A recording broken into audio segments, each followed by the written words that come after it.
What is up, my dashing dudes? I am the Hans TV, and I hope that today y'all are ready for some hella sarcasm for some ridiculous stories. It's r/ThatHappened.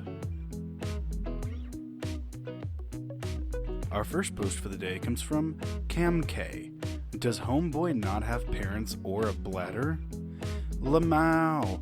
One time in high school, I snuck in my boyfriend and my mom decided to be sick for 4 days, and I could not sneak him back out, so I had him hidden in my closet and had to feed him Oreos.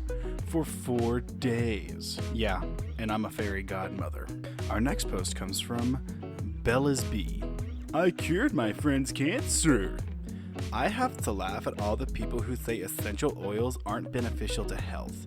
2 years ago, my friend's aunt was going through chemo for breast cancer, and the doctor said she only had months to live.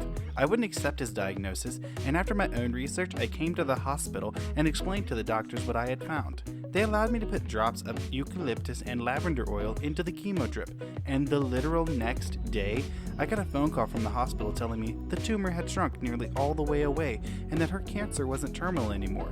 They said it was directly caused by the oils I administered. My friend's aunt and I hang out to this very day and brag to all her friends about how I saved her life. So, basically, you gave her a psychoactive and a flower juice. Cool, I'm sure that's what cured her cancer. Lol. I've said it before, and I'll say it again. Don't confuse your Google search with an 8 to 12 year medical degree. Okay? Bye. This next post comes from Muppet Chicken. Another one. A blank. There I was, comfortably sleeping on sheets I put on the bed at 1 a.m. because my husband is good at what he does. And he was up, making breakfast, singing to the girls, twirling them around the house, and in general enjoying his status as only male in a house full of estrogen. I was dozing, enjoying the giggles and squeals coming from the kitchen, waiting for him to come up to wake me up, which means coffee in bed and cuddling until I'm ready to talk to anyone. And yeah, I'm spoiled. And the doorbell rings. It's one of his friends and they're going to work out. So Hub sends the girls in to wake me up. My oldest comes in, tells me daddy is going to work out and I have to get up. I fell asleep naked as the day I was born, so I tell her to shut my bedroom door so I can get dressed. I saw her connect the dots. I literally saw her realize that daddy put the sheets in the wash and mommy is naked. I saw her little brain compute this, and before I could stop her, she bolted from my room, shrieking at the top of her lungs that mommy and daddy had sex. And this means she is going to get another sister, because this is how she thinks. My husband's friend is in the kitchen and choked on his breakfast when my oldest child started her banshee impression over getting a little sister, which is the only thing she wants for Christmas. And apparently dude inhaled his oatmeal, because by the time I got to the kitchen, he was blue, my husband was doing the Heimlich on him, and my oldest was calling 911. And that is why the paramedics were at my house around 8:30 a.m. Friend is fine, husband is explaining to the girls that sex does not always equal babies, and I am sitting here with my coffee wondering exactly what happened in my life that led to this happening. If anything in this post actually happened, then I'm a freaking purple unicorn that poops rainbows. This next post comes from Apple Whores, a real witty toddler. My 3-year-old asked how long he had to wait until he could stop listening to me. I told him he had to listen to me for the rest of his life. He looked me dead in the eyes and said, I'll listen to you the rest of your life. Toddlers are cold-blooded, man. Toddlers also don't have a fundamental understanding of the expletive of life. So, no, he did not say that. At all. Our next post comes from Scrapping Critter. I wish my kids were that considerate at 5, or even now as teens. My 5-year-old just forced me to stay up to help her clean my house. She did everything and just asked me to hold the trash bag. I complained about wanting to sleep and she kept saying, No, Mom, we have to get this done. Just a couple more things. We mopped the kitchen floor. She followed behind me with a dry mop so it didn't stay wet. She took a microfiber cloth and cleaning spray and wiped down the fridge and the washer and dryer. She went through the living room and dining room and picked up all of the dirty clothes. Then she picked up all of her toys and trash.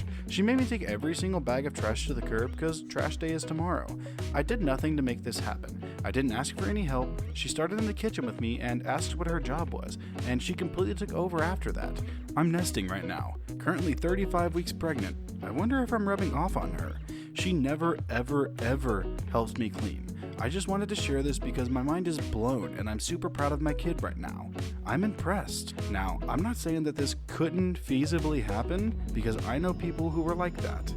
but the likelihood that it actually happened, slim to none. Kids are inconsiderate. That's why they're kids. This next post comes from Mineral Pillow.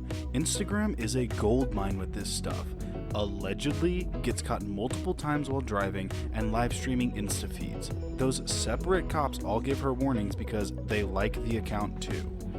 I have to say, I never lie to the police. When they pulled me over a couple of times because of BJWT live broadcast, I told them the truth. One police officer even told me that his wife is following you. I asked him if I can have a selfie with him and he said, "Don't push it, lady, or I will place the warning with a ticket." r/ThatHappened. Yeah, and then I'm sure the sun clapped. Our final post for the day comes from Ready Lead. We fist bumped. I went to the grocery store with my elderly mom, about 80, and as we were checking out, I told the young lady in her early 20s that I really liked her skirt, which was long and bohemian and cool. She thanked me and I asked her where she got it. My mom at this point chimed in to me, "Oh, Blake, you are too old to wear that. You look stupid wearing clothes as if you were 20. I'm in my mid-40s, by the way. And this lady stopped what she was doing and said directly to my mom, "No, that's not right. She can wear anything she wants to." Then she turned to me and said, "Girl, you can wear anything that makes you happy. A number is a stupid reason to not wear or do something that makes you happy. Be happy." We fist bumped, and shortly thereafter, Mom and I left. And Mom was just flabbergasted that this girl would speak up for me. And I could really proudly tell her that this is the new future. Women have realized that we have power and we're ready to stick together to keep it. Mom simply said, "That's so nice. I like that." Thank you, random stranger, for sticking up for me. I intend to pay that forward as often as I get the opportunity.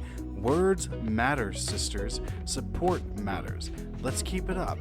Love you all. As much as I agree with the suggestion that people should stick up for each other even if they don't really know them, yeah, this definitely didn't happen. Well, alright, my dashing dudes, that is going to do it for today's episode of r/ThatHappened. If you like the posts in this episode, I'll link them in the description below as always, and if you like the video, feel free to drop a subscribe, a like, and a comment down below what you'd like to see me read next. Also, comment any editing tips, any story tips, anything like that. I'm always up for constructive criticism. But with that being said, thank you to everyone who has subscribed to me in the past few weeks. Again, it's so humbling and honoring to know that y'all are liking my content. But with that being said, I will see you in the next video.